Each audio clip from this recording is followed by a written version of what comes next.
Muito bem.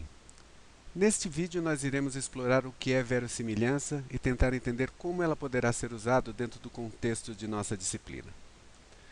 Verossimilhança, denotada por L, de um conjunto de parâmetros que eu denoto por θ, dado alguma observação x, é igual à probabilidade daquela observação ter ocorrido, dados os valores daquele parâmetro. Essa é a definição de likelihood, ou de verossimilhança.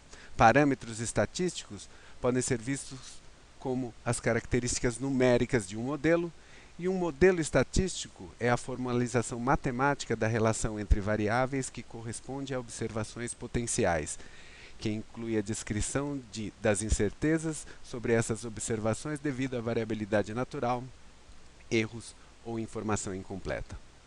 Vamos entender isso com um pouco mais de detalhes. Fisher empregou a função de maximum likelihood, ou de verossimilhança máxima, com a ideia de que os valores de um determinado parâmetro que maximizassem a probabilidade de observação dos dados seriam um bom estimador desses parâmetros. Isso soa um pouco abstrato, mas vocês vão entender como isso funciona. Vamos entender o que maximum likelihood ou verossimilhança está medindo, primeiramente. Considere que você jogou 20 dados sobre a mesa e você quer considerar a verossimilhança desta observação. Para que isso seja feito, é necessário que você adote alguns modelos. Vamos considerar dois modelos aqui.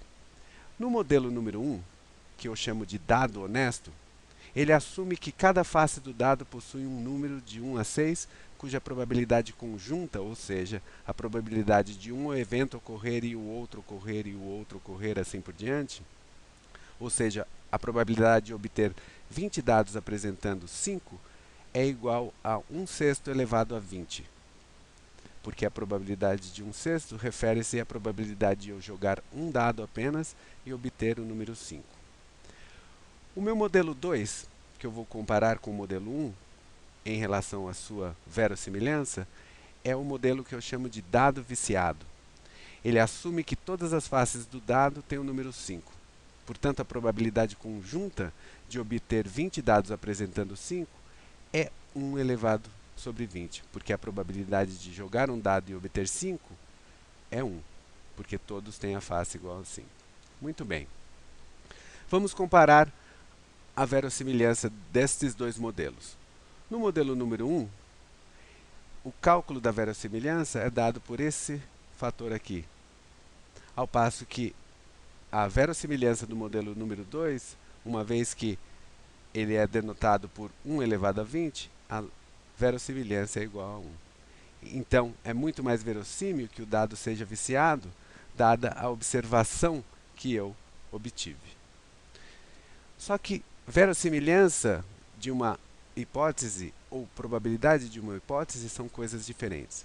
Vamos fazer algumas substituições de valores aqui. Note que eu denotei como x a minha observação e agora vou passá-la a denotar como O. Então, no meu modelo 1 do dado honesto, ele pode ser considerado uma hipótese, que eu chamo a hipótese 1.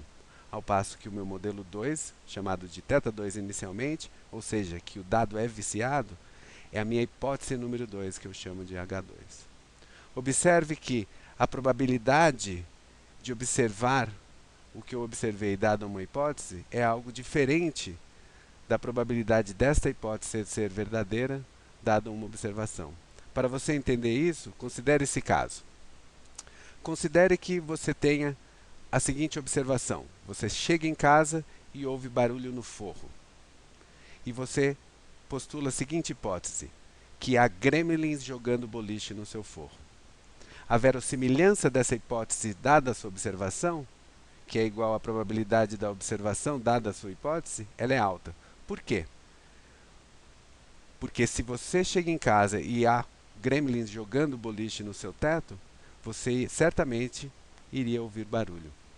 No entanto, a probabilidade dessa hipótese ela é muito baixa. Porque certamente você não pensa que o barulho é evidência de que haja gremlins jogando boliche no seu forro. Vamos voltar a um caso empírico e um caso real para nós entendermos como estimativas de likelihood podem ser feitas. Voltamos à ideia inicial de Fisher, onde ele empregou essa função de likelihood com a ideia de que os valores de um determinado parâmetro que maximizassem a probabilidade de observar os seus dados seria um bom estimador desses parâmetros. Isso é o que nós chamamos de estimativa de máxima verossimilhança. Considere que você tenha dois táxons e você queira saber qual é a distância evolutiva entre esses dois terminais. Essa distância evolutiva é o parâmetro que você gostaria de estimar. Muito bem.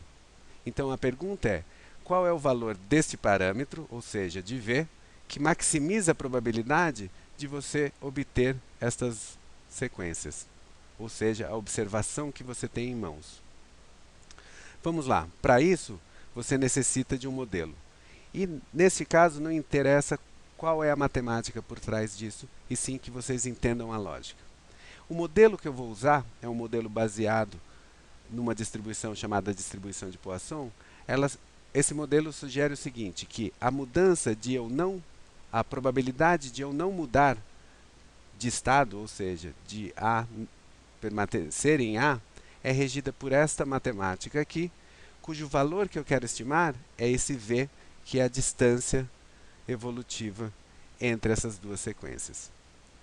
Por outro lado, a probabilidade de que haja mudança, ou seja, de A mudar para C ou vice-versa, de A mudar para T ou vice-versa, é regida por essa função, cujo valor que eu quero estimar é esse aqui. Eu tenho 32 sequências, ou 32 pares de base, nessa observação, dos quais somente 2 diferem entre as duas sequências. E notem que eu quero o valor de V que maximiza a probabilidade de eu obter estas sequências. Muito bem, como eu tenho 32 bases, eu tenho 2 que mudaram e 30 que não mudaram, eu vou aplicar esta fórmula para calcular as probabilidades ou a likelihood ou verossimilhança desta observação, assumindo que este modelo está correto. Muito bem, esse cálculo, ou seja, o cálculo da verossimilhança, é feito pela possibilidade de mudança elevada ao quadrado, porque eu tenho 2 bases que mudaram entre essas duas, e a possibilidade de não mudança, dado que 30 bases não mudaram. E eu quero estimar esse valor aqui, o valor de V, ou seja, a distância entre eles. O que eu faço é variar esse valor dentro de um universo e ver o que acontece com isso aqui, porque aí eu estimo a máxima verossimilhança. Quando eu faço isso, ou seja, eu vario V de 0 a 0,2, eu observo que a verossimilhança máxima obedece essa curva, sendo que ela atinge seu pico, ou seja, a estimativa de máxima verossimilhança é dado por esse valor aqui. Então, usando esse modelo, eu estimo o valor que maior explica os meus dados de acordo com a verossimilhança. Uma nota que vocês devem tomar aqui é que eu estou usando o log natural da probabilidade, porque é mais fácil de trabalhar matematicamente. E essa é a função. Quanto maior o log, maior a probabilidade. Muito bem, vocês entenderam como se faz uma estimativa usando verossimilhança.